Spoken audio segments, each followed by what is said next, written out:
ഹരി റെസ്റ്റോറന്റിലേക്ക് ചെല്ലുമ്പോൾ തന്നെ പ്രതീക്ഷിച്ചെന്ന പോലെ വേണിയും അവിടെ ഉണ്ടായിരുന്നു. വേണിയെ കണ്ട സമയം മുതൽ ദേവിയും വേദിയും ശ്രദ്ധിക്കുകയായിരുന്നു. ഹരിക്കുണ്ടാകുന്ന മാറ്റങ്ങൾ. നീ ആരെയാണ് നോക്കുന്നത്? ഇന്നലെ ഞാനൊരു പെണ്ണിന്റെ കാര്യം പറഞ്ഞില്ലേ? ആരാ ചേട്ടാ? ആ പ്രപ്പോസ് ചെയ്ത പുള്ളിക്കാരത്തെയാണോ? അതെ. ഒരു സാമട്ടിലായിരുന്നു അവനത് പറഞ്ഞത്. ഒന്നുമില്ലെങ്കിലും എന്റെ ഭാവിയിൽ വരാൻ പോകുന്ന ഏട്ടത്തിയോട് എന്തിനാണ് ഏട്ടാ ഇത്ര പുച്ഛം? അതിന് നീ മാത്രം തീരുമാനിച്ചാൽ മതിയോ? എന്റെ സമ്മതം വേണ്ടേ? അവർ സംസാരിച്ചു കൊണ്ടിരുന്നപ്പോൾ തന്നെ വേണിയും അവർക്കടുത്തേക്ക് ചെന്നു. ഹായ്. അവരെ മൂന്നും പേരെയും ഒരേപോലെ നോക്കിക്കൊണ്ട് തന്നെ അവൾ ഹായ് പറഞ്ഞു. ഹലോ, ആരാ? ഞാനാരാണെന്ന് ഹരിയോട് ചോദിച്ചാൽ മതി. എന്നെ കുറിച്ചൊന്നും പറഞ്ഞു കൊടുത്തില്ലേ ഹരി? അവനെ നോക്കി ഒരു കുസൃതി ചിരിയോടെ അവൾ ചോദിച്ചു. ഇതപ്പോൾ ഏട്ടൻ പറഞ്ഞ ആളല്ലേ? ഹരി വേദിയെ നോക്കി പേടിപ്പിച്ചു. താൻ എന്തിനാടോ ഇങ്ങനെ ആ കുട്ടിയെ പേടിപ്പിക്കുന്നത്? സോറി, നിങ്ങളൊക്കെ ഹരിയുടെ ആരാ? ദേവിയും വേദിയും അവരെ പരസ്പരം പരിചയപ്പെടുത്തി. താൻ എന്ത് ചെയ്യുന്നു? എനിക്കിവിടെ ഒരു ഫാഷൻ ഡിസൈനിങ് സെന്റർ ഉണ്ട്. ഈ വർഷത്തെ മികച്ച ഡിസൈനർക്കുള്ള അവാർഡ് അപ്പോൾ ചേച്ചിക്കായിരുന്നല്ലേ? അതേലോ. എന്നാൽ ഹരി അവർ പറയുന്നതൊന്നും തന്നെ ശ്രദ്ധിച്ചിരുന്നില്ല. പക്ഷെ അവാർഡ് കിട്ടിയതിന്റെ ജാടയൊന്നും മുഖത്ത് കാണാനില്ലല്ലോ. ഒരു അവാർഡ് കിട്ടിയെന്ന് പറഞ്ഞ് നമ്മളല്ലാതാകുന്നില്ലല്ലോ. ചേച്ചി കൊള്ളാലോ ആള്. വേദിക്ക് വേണ്ടി അവൾ ഒരു പുഞ്ചിരി സമ്മാനിച്ചു. ദേവേട്ട, എന്താ വേദി? ഞങ്ങൾക്ക് കുറച്ചു നേരം സംസാരിക്കണമായിരുന്നു. അതിനിപ്പോ എന്താ, നിങ്ങൾ പോയി സംസാരിച്ചോ. ആ സമയം കൊണ്ട് തന്നെ ഹരി ദേവയെ പിടിച്ച് അക്കൗണ്ട്സ് നോക്കാൻ ഏൽപ്പിച്ചു. എടാ, ഇതുകൊണ്ടാണ് ഞാൻ ഇങ്ങോട്ടേക്ക് വരാത്തത് തന്നെ. നീ മാക്സിൽ പുലിയല്ലേ, ഞാനാണെങ്കിൽ വെറും ഒരു എലി. ആ, ഈ എലിയെ പിടിക്കാനുള്ള പൂച്ചയാണ് വെളിയിൽ നിൽക്കുന്നത്. കാര്യം വരുമ്പോൾ ഏത് എലിയും പൂച്ചയാകും മോനെ. ആ കുട്ടിക്ക് എന്താണ് ഒരു കുറവ്? നല്ല ആറ്റിറ്റ്യൂഡ്, സംസാരത്തിൽ നല്ല മെച്ചൂർഡാണെന്നും മനസ്സിലായി. ഇനി ഫാമിലി ബാക്ക്ഗ്രൗണ്ട് കൂടി ഒന്ന് അന്വേഷിച്ചാൽ പോരെ? എന്റെ സങ്കല്പത്തിലുള്ള ഒരു പെൺകുട്ടിയെ അല്ല അവൾ. അവളുടെ മുഖത്ത് തന്നെ എഴുതി വെച്ചിട്ടുണ്ട് തന്റേടിയാണെന്ന്. അപ്പോൾ അതാണോ നിന്റെ പ്രശ്നം? ആ, അതൊക്കെ തന്നെ. ആ വേണിയുടെ സ്വഭാവം മാറ്റിയാൽ പോരെ? നിന്നോടിപ്പോൾ ഞാൻ പറയാം, ശ്രീയെ വിട്ട് മറ്റൊരു പെൺകുട്ടിയെ നിനക്ക് ചിന്തിച്ചു നോക്കാൻ കഴിയുന്നുണ്ടോ? എടാ, അത് പിന്നെ എനിക്കല്ലേ അവളെ ഇഷ്ടം, അല്ലാതെ അവൾക്ക് എന്നെ അല്ലല്ലോ.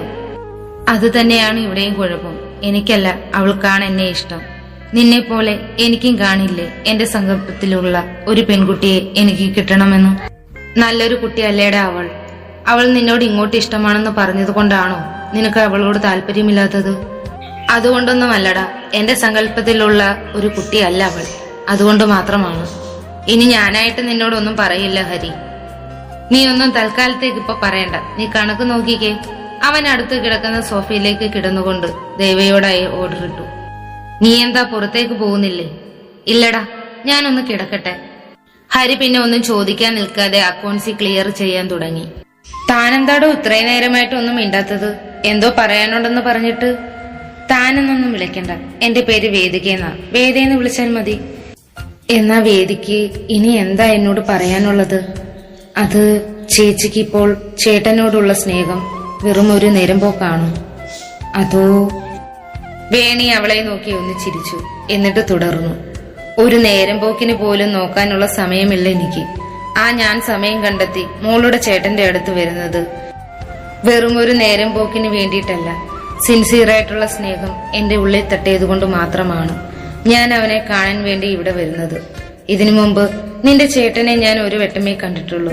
ആ നിമിഷം തന്നെ മനസ്സിൽ ഉറപ്പിച്ചതാണ്, എന്റെ കഴുത്തിൽ താലി കീറുന്നുണ്ടെങ്കിൽ അത് നിന്റെ ചേട്ടന്റെ ആകണമെന്ന്. അയ്യോ, സെന്റി അടിക്കാൻ വേണ്ടി പറഞ്ഞതൊന്നുമല്ല ചേച്ചി. ഹേ, ഞാൻ വെറുതെ പറഞ്ഞെന്നേ ഉള്ളൂ.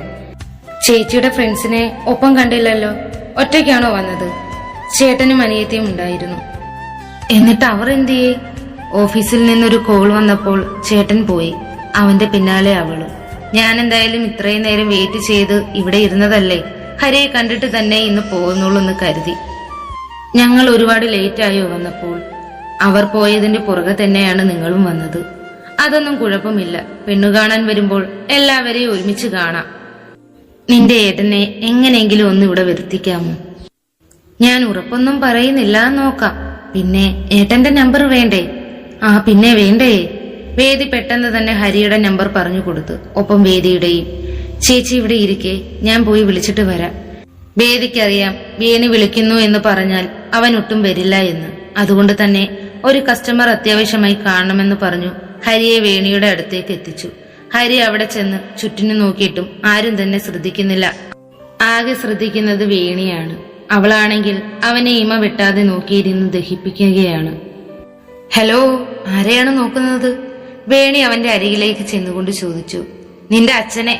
അതിനിപ്പോൾ നിന്റെ അച്ഛൻ എവിടെയാണെന്ന് എനിക്കറിയില്ലല്ലോ മോനെ. അവൻ വിളിച്ചതുപോലെ തന്നെ തിരിച്ച് അവന്റെ അച്ഛനും അവൾ വിളിച്ചിരുന്നു. നീ എന്താടി പറഞ്ഞേ?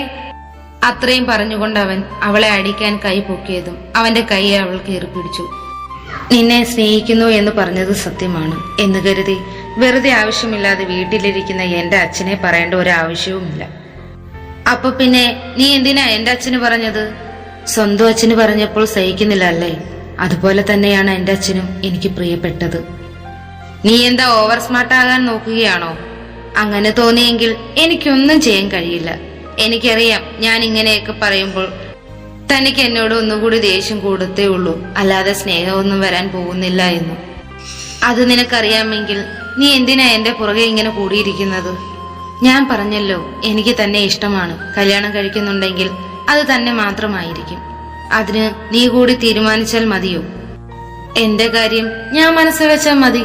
പിന്നെ ചേട്ടൻ തന്നെ എന്നെ കിട്ടും. അല്ലെങ്കിൽ നോക്കിക്കോ.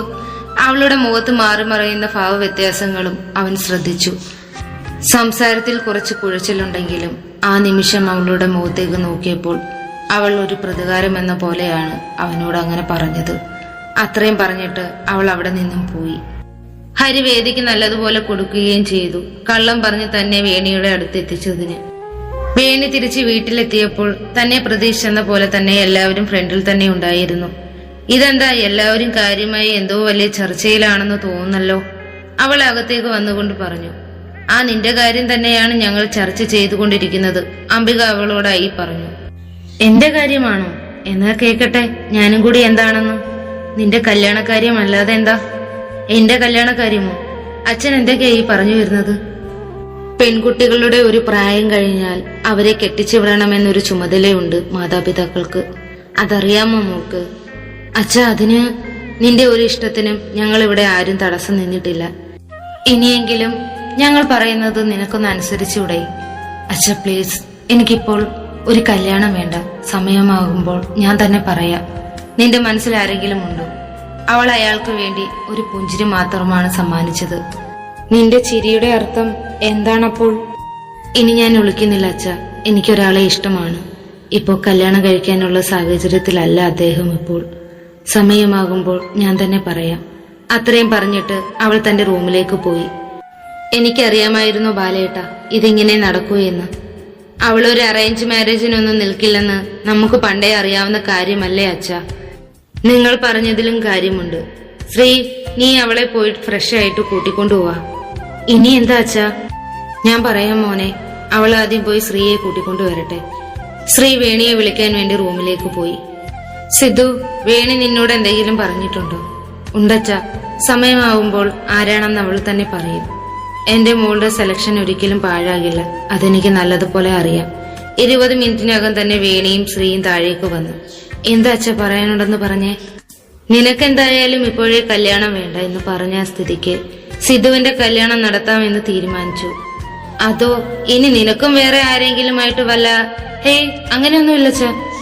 2 മക്കളിൽ ഇവൾ മാത്രമാണ് ഇങ്ങനെയായി പോയത്. അംബിക വേണിയെ നോക്കി പറഞ്ഞു. അമ്മ, ഒരു കണക്കിന് ഞാൻ ഇങ്ങനെ ആയി പോയത് ഓർത്ത് അമ്മയ്ക്ക് നല്ലതല്ലേ വേണ്ടത്? നേരെ മറിച്ച് അമ്മയുടെ 2 മക്കളും എന്നെ പോലെ ആയിരുന്നെങ്കിലോ? ഇതിപ്പോ ഈ കുടുംബത്തിൽ ഞാൻ മാത്രമല്ല ഇങ്ങനെ ആയത്. ആ ഒരു കാര്യം ഓർത്ത് അമ്മ സമാധാനിക്കുകയല്ലേ ചെയ്യേണ്ടത്? ഇവളിത് എന്തൊക്കെയായി ശ്രീ പറയുന്നത്? എനിക്കറിയില്ല ഏട്ടാ. ഏട്ടനെ പോലെ തന്നെ ഞാനും കേട്ടോണ്ട് നിൽക്കുന്നു. അംബിക വേണിയെ തറപ്പിച്ചെന്ന് നോക്കി. എന്തു പറഞ്ഞാലും നിനക്കൊരു ന്യായമുണ്ടല്ലോ. വേണി തന്റെ 32 പല്ലും അവർക്ക് നേരെ കാട്ടി. അച്ഛാ, ഞാനിപ്പോൾ പറയുന്നത് കൊണ്ട് ഒന്നും തോന്നരുത്. എന്താ സിദ്ധു നിനക്ക് പറയാനുള്ളത്?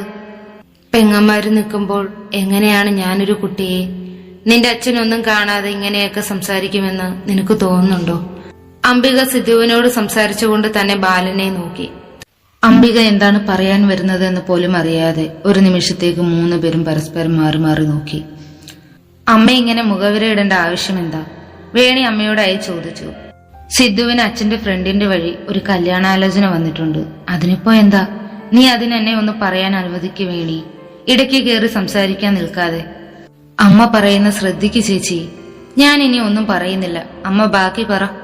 പക്ഷേ സിദ്ധുവിന്റെ കാര്യം മാത്രമല്ല അവർ സംസാരിച്ചത്. പിന്നെ വേണി അംബികയെ രൂക്ഷമായി ഒന്ന് നോക്കി.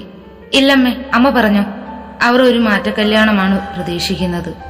മാറ്റക്കല്യാണം എന്ന് പറഞ്ഞാൽ എന്താണമ്മേ? സിദ്ധാർത്ഥാണത് ചോദിച്ചത്. നിനക്കിപ്പോഴും കാര്യം പിടികിട്ടിയില്ലേ? മനസ്സിലാവാത്തത് കൊണ്ടല്ലേ വേണി ഞാൻ അമ്മയോട് അത് ചോദിച്ചത്.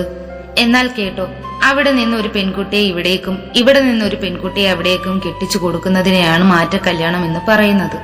ഇതൊക്കെ എന്റെ മോൾക്ക് അറിയാമായിരുന്നോ? ഞാനെന്താ കേരളത്തിലൊന്നും അല്ലേ ജനിച്ചു വളർന്നത്? അല്ല, ഞങ്ങൾക്ക് ഇതൊക്കെ പുതിയ അനുഭവമാണ് വേണി. അതുകൊണ്ടാകാം നിന്നോടും അമ്മ അറിയാതെ ചോദിച്ചു പോയത്. നീ അങ്ങ് ക്ഷമിക്ക്. എടാ നിന്നെ രണ്ടുപേരും ഒന്നും നിർത്തുന്നുണ്ടോ? ബാലൻ അവരെ രണ്ടുപേരെയും ശകാരിച്ചുകൊണ്ട് പറഞ്ഞു.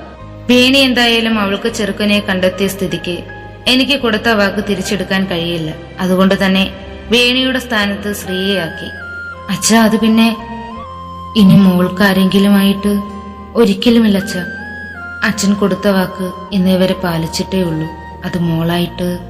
ശ്രീ അദ്ദേഹത്തിന്റെ കണ്ണിലെ പരിഭവം ശ്രദ്ധിച്ചു. അതുകൊണ്ട് തന്നെ അവൾ എതിരഭിപ്രായം ഒന്നും പറഞ്ഞില്ല. അച്ഛന്റെ ഇഷ്ടം പോലെ നടക്കട്ടെ. കല്യാണം കഴിഞ്ഞു എന്ന് പറഞ്ഞ് മോളുടെ അംബീഷനൊന്നും ആർക്കും വേണ്ടി മാറ്റിവെക്കേണ്ട ഒരാവശ്യവുമില്ല. ഇതെല്ലാം തന്നെ സംസാരിച്ച് ഉറപ്പിച്ചതിനു ശേഷം മാത്രമേ ഈ ബന്ധം മുമ്പോട്ടേക്ക് പോകൂ. ബാലനിൽ നിന്ന് അങ്ങനെ ഒരു ഉറപ്പ് കിട്ടിയപ്പോൾ ശ്രീക്ക് വല്ലാത്ത ഒരുതരം ആശ്വാസമാണ് തോന്നിയത്. അച്ഛൻ അവരോട് 2 ദിവസം കഴിഞ്ഞിട്ട് പെണ്ണ് കാണാൻ വരാൻ പറയാട്ടോ. ശരി അച്ഛ. ഇനി എന്താ വേണി നിനക്ക് പറയാനുള്ളത്? ഈ മാറ്റക്കല്യാണം എന്ന് പറയുന്നത് ശരിയായ കാര്യമാണോ അച്ഛ? നിനക്കതിൽ വിയോജിപ്പ് വല്ലതുമുണ്ടോ? എനിക്കെന്തു കുഴപ്പം? നിനക്കപ്പോ കുഴപ്പമൊന്നുമില്ലേ? അല്ല അച്ഛാ, അവരിപ്പോൾ ഈ മാറ്റക്കല്യാണം വേണമെന്ന് പറഞ്ഞതിന്റെ പിന്നിൽ എന്തെങ്കിലും ഉണ്ടോ എന്നൊരു സംശയം. ഉണ്ടല്ലോ. നിന്റെ സംശയത്തിന് പിന്നിലുള്ള കാര്യം ഞാൻ പറഞ്ഞുതരാം. എന്ത് കാര്യം അച്ഛാ? വേണി ആകാംക്ഷയോട് ചോദിച്ചു. ആ കുട്ടിക്കിപ്പോൾ 18 കഴിഞ്ഞാൽ 19 തുടങ്ങത്തേ ഉള്ളൂ. അവളുടെ ജാതകം നോക്കിയപ്പോൾ 19 വയസ്സിനകത്ത് തന്നെ കല്യാണം നടത്തണമെന്നാണ് പറഞ്ഞത്. അങ്ങനെ കല്യാണം നടത്തിയില്ലെങ്കിലോ? പറയുവല്ലേ വേണി, പിന്നെന്തിനാ നീ ഇങ്ങനെ ഇടയ്ക്ക് കയറുന്നത്? അല്ല, ഒരു ക്യൂരിയോസിറ്റിയുടെ പുറത്ത് ചോദിച്ചു പോയതാ. അച്ഛൻ കണ്ടിന്യൂ ചെയ്. അത് കഴിഞ്ഞാൽ പിന്നെ 28ാമത്തെ വയസ്സിലെ കല്യാണം നടക്കുള്ളൂ എന്നാണ് ആ കുട്ടിയുടെ ജാതകം. 28 വയസ്സൊരു പ്രായമാണോ അച്ഛാതിന്? നിനക്കല്ലായിരിക്കാം. എന്നാൽ ആ വീട്ടിൽ ആ കുട്ടി മാത്രമല്ല, അവൾക്ക് 2 ചേട്ടന്മാരും കൂടി ഉണ്ട്. അവരെ കെട്ടിച്ചു വിടണ്ടേ? ഈ കുട്ടിയെ കല്യാണം കഴിപ്പിക്കാതെ അവരെ കല്യാണം കഴിപ്പിച്ചാൽ പിന്നെ സമൂഹം എന്തൊക്കെ പറയുന്നു നിനക്ക് തന്നെ അറിയാലോ. അതിനെന്തിനാണ് ഈ സമൂഹത്തെ നോക്കുന്നത്? ബാലേട്ടാ, നിങ്ങൾക്ക് വേറെ ജോലിയില്ലേ? നിങ്ങളല്ലാതെ ഇവളോട് വേറെ ആരെങ്കിലും സംസാരിക്കാൻ നിൽക്കുമോ? പിന്നെ അപമാനമോ? അല്ലെങ്കിലും ഈ സമൂഹവും ഈ വീട്ടുകാരും എല്ലാം ഇങ്ങനെ തന്നെ. ഞാനത് ഓർത്തില്ല അംബികെ. നീ പറഞ്ഞതിലും കാര്യമുണ്ടെന്ന് ഞാൻ ഓർക്കേണ്ടതായിരുന്നു. അച്ഛാ! എന്നാൽ സിദ്ധുവും ശ്രീയും അവിടെ നിന്ന് പോയത് അവരാരും തന്നെ ശ്രദ്ധിച്ചിരുന്നില്ല. വേണിക്ക് എന്താണ് പറയാനുള്ളതെന്ന് പോലും കേൾക്കാതെ ബാലനും അംബികയും അവിടെ നിന്ന് പോയിരുന്നു. വേണി തന്റെ കണ്ണ് ചുറ്റിനും ഒന്ന് പായിച്ചു. ഇവർ ഇതിനിടയ്ക്ക് ഇതിപ്പോൾ എവിടെ പോയി? വേണി സിദ്ധുവിന്റെ ശ്രീയുടെ റൂമുകളിൽ നോക്കിയിട്ടും അവരെ രണ്ടുപേരെ അവിടെ എങ്ങും കണ്ടില്ല. പിന്നെ നേരെ ടെറസിലേക്ക് വെച്ചു പിടിച്ചു. അവിടെ ചെന്നപ്പോൾ രണ്ടുപേരും മാനത്തേക്ക് നോക്കി നിൽപ്പുണ്ട്. ഹലോ, എന്താണ് രണ്ടും കൂടി ഒരു ഗൂഢാലോചന? സിദ്ധു അവളെ ഒന്ന് തിരിഞ്ഞു നോക്കി. എന്താണ് സേട്ടാ മുഖത്തൊരു പുച്ഛം? നിനക്കപ്പോൾ അങ്ങനെയൊക്കെ തോന്നാം. നീ അപ്പോഴേക്കും സീരിയസ് ആയോ? അല്ല, ശ്രീക്ക് ഇതെന്തു പറ്റി? എനിക്കിപ്പോ തോന്നുക ചേച്ചിയെ പോലെ ആയാൽ മതിയായിരുന്നു എന്ന്. അതെന്താ നീ അങ്ങനെ പറഞ്ഞത്? എന്റെ 22ാമത്തെ വയസ്സിൽ കല്യാണം. ചേച്ചിയാണെങ്കിൽ 23 കഴിഞ്ഞ് 24 ആയിട്ടും ഇങ്ങനെ ഫ്രീ ആയിട്ട് നടക്കുന്നു. അതിനിപ്പോ എന്താ? നിനക്ക് അങ്ങനെ നടക്കണോ? നിനക്ക് ഈ കല്യാണത്തിന് താല്പര്യമില്ലെങ്കിൽ നമുക്കിത് മുടക്കാം. അയ്യോ, അപ്പോൾ അച്ഛന് കൊടുത്ത വാക്ക്? ഇതെല്ലാം നീ തന്നെയല്ലേ ശ്രീ ഈ പറയുന്നത്? നിനക്കിപ്പോ ഈ കല്യാണം വേണോ വേണ്ടായോ അത് മാത്രം പറഞ്ഞാൽ മതി. അത് പിന്നെ കെട്ടുന്ന ആൾ എങ്ങനെയാണെന്ന് പോലും അറിയില്ലല്ലോ എനിക്ക്. അതൊക്കെ പരിചയപ്പെടാനുള്ള സമയം കാണും എന്തായാലും. നീ എന്തോന്നും മിണ്ടാതെ നിൽക്കുന്നത് സിദ്ധു? എന്തായാലും ഒരു അറേഞ്ച് മാരേജിനോട് ഞാൻ യോജിക്കുന്നുണ്ട്. ഈ നൂറ്റാണ്ടിലെങ്ങും എനിക്കുള്ള പെണ്ണിനെ എന്തായാലും ഞാൻ കണ്ടുപിടിക്കില്ല. അതുകൊണ്ട് തന്നെ അച്ഛനും അമ്മയും തീരുമാനിക്കുന്നത് പോലെ നടക്കട്ടെ കാര്യങ്ങൾ. എടാ സിദ്ധു, അതൊക്കെ പോട്ടെ. പിന്നെ നിന്നെ അടിച്ച ആ കുട്ടിയെ പിന്നെ നീ എവിടെയെങ്കിലും വെച്ച് കണ്ടിട്ടുണ്ടോ? ഇല്ല വേണി, നീ അതൊന്നും എന്നെ ഓർമ്മിപ്പിക്കാതെ. ഞാൻ മറക്കാൻ നോക്കൂ അതൊക്കെ. എന്തായാലും നാളെ കഴിഞ്ഞാൽ ഞങ്ങളുടെ രണ്ടാളുടെയും കാര്യത്തിൽ ഒരു തീരുമാനമാകും. അവർ മൂവരും കുറെ നേരം സംസാരിച്ചിട്ട് അവരവരുടെ റൂമുകളിലേക്ക് പോയി കിടന്നു. പതിവില് സുന്ദരിയായിട്ടാണ് അന്ന് ശ്രീ ഓഫീസിലേക്ക് എത്തിയത്. അവളെ നോക്കുന്ന കണ്ണുകളെ അവൾ മനഃപൂർവ്വം ഒഴിവാക്കുകയായിരുന്നു. ഓഫീസിലുള്ള എല്ലാവരും തന്നെ അവളെ ശ്രദ്ധിച്ചിരുന്നു. നല്ല നാടൻ തനിമയായിരുന്നു അവൾക്ക്. ധാവണിയും പതിവിലും സൗന്ദര്യം തോന്നിപ്പിക്കുന്ന അവളുടെ മിഴികളും തലയിൽ ചൂടിയിരിക്കുന്ന മുല്ലപ്പൂവും അവളെ ഒരു പ്രത്യേകതരം ഭംഗിയുണ്ടാക്കിയിരുന്നു. ക്യാബിനിലേക്ക് കയറി ചെന്നപ്പോൾ ദേവ എന്തോ ഫയൽ കാര്യമായി ചെക്ക് ചെയ്തുകൊണ്ടിരിക്കുന്നതാണ് അവൾ കാണുന്നത്. സാർ. എന്നാൽ അവൾ വന്നത് അവൻ അറിഞ്ഞിരുന്നു. അവളുടെ പെർഫ്യൂമിന്റെ സ്മെൽ ക്യാബിൽ മൊത്തം വ്യാപിച്ചിരുന്നു. അവൻ മുഖത്തേക്ക് നോക്കാതെ തന്നെ എന്താണെന്ന് ചോദിച്ചു. സാർ, ഇതിലൊരു സൈൻ വേണമായിരുന്നു. താൻ അത് ഇങ്ങോട്ടേക്ക് കൊണ്ടുവാ. ദേവ ഇരിക്കുന്ന ചെയറിനടുത്തേക്ക് ശ്രീ സൈൻ ചെയ്യിക്കാനുള്ള പേപ്പേഴ്സ് കൊടുത്തു. സൈൻ ഇട്ട് ദേവ നോക്കുന്നത് ശ്രീയുടെ വയറിലേക്കാണ്. വെണ്ണക്കൽ ശില്പം പോലെയായിരുന്നു അവളുടെ ഇടുപ്പ്. അതിലും മനോഹരമായിരുന്നു അവളുടെ ഇടുപ്പിലെ ആ കറുത്ത മറുകും. എന്നാൽ ശ്രീ അതൊന്നും തന്നെ ശ്രദ്ധിക്കുന്നില്ലായിരുന്നു. എന്തോ ഓർത്തതുപോലെ ദേവ പെട്ടെന്ന് തന്നെ നോട്ടം മാറ്റി. സൈൻ ചെയ്ത പേപ്പേഴ്സ് അവളുടെ കയ്യിലേക്ക് കൊടുക്കാൻ നേരത്ത് അവൻ അവളുടെ മുഖത്തേക്ക് ശ്രദ്ധിച്ചു. അവൻ പോലും അറിയാതെ ഇരുന്നിടത്ത് നിന്നും എഴുന്നേറ്റു. സാർ, എന്താ ഇങ്ങനെ നോക്കുന്നത്? ശ്രീ ആദിയോടെ ചോദിച്ചു. ഞാനൊരു കാര്യം ചോദിച്ചാൽ താൻ പറയുമോ? എന്താ സാർ? എന്തോ നാവിൽ തട്ടിയത് പറയാനാകാതെ ദേവ അവളുടെ കണ്ണുകളിലേക്ക് നോക്കി. പിടയ്ക്കുന്ന മിഴികളും വിറയ്ക്കുന്ന അതരവും അവനെ വല്ലാതെ ചൂടേകി. ഏതോ ഒരു പ്രേരണയാൽ ദേവശ്രീയുടെ ഇരു കവിളിലുമായി പിടിച്ചുകൊണ്ട് അവളുടെ ആദരങ്ങളെ സ്വന്തമാക്കി. പെട്ടെന്ന് എന്താണ് നടക്കുന്നതെന്ന് പോലും അറിയാതെ ശ്രീ നിന്നു. ഏതോ ഒരു പ്രേരണയാൽ ശ്രീ അവനെ ബാക്കിലേക്ക് പിടിച്ചു തള്ളി. അവന്റെ ചെവിക്കല്ല് പൊട്ടുന്ന പോലെ ഒരടിയും കൊടുത്തിരുന്നു അവൾ. തന്നെയൊക്കെ എങ്ങനെ വിശ്വസിച്ചാണ് ഇവിടെ ജോലിക്ക് നിൽക്കേണ്ടത്? ഞാൻ സാറിന് തന്ന വിശ്വാസമാണ് സാർ ഇവിടെ ഇന്ന് തകർത്തത്. ശ്രീ, ഞാനൊന്ന് പറഞ്ഞോട്ടെ.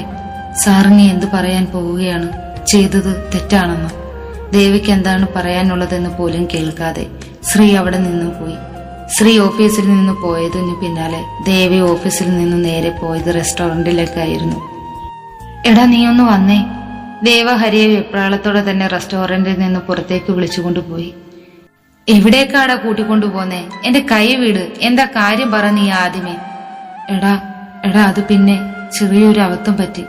എന്തബദ്ധം പറ്റിയെന്ന്? എടാ, അത് പിന്നെ തിയറി എടുക്കാതെ നേരെ പ്രാക്ടിക്കലിലോട്ട് കടന്നുപോയി. നീ ശ്രീയുടെ കാര്യമാണോ പറയുന്നത്? നീ എന്ത് ചെയ്തെന്നാ ഈ പറയുന്നേ? അതാദ്യം പറ. ദേവ ഉണ്ടായ കാര്യം ഹരിയോട് തുറന്നു പറഞ്ഞു. എടാ, ഇനി ആ പെണ്ണിന് വല്ല ആങ്ങളമാരും ഉണ്ടെങ്കിൽ വന്ന് പ്രശ്നമുണ്ടാക്കും ഓഫീസിൽ. എനിക്കതൊന്നും അറിയത്തില്ല.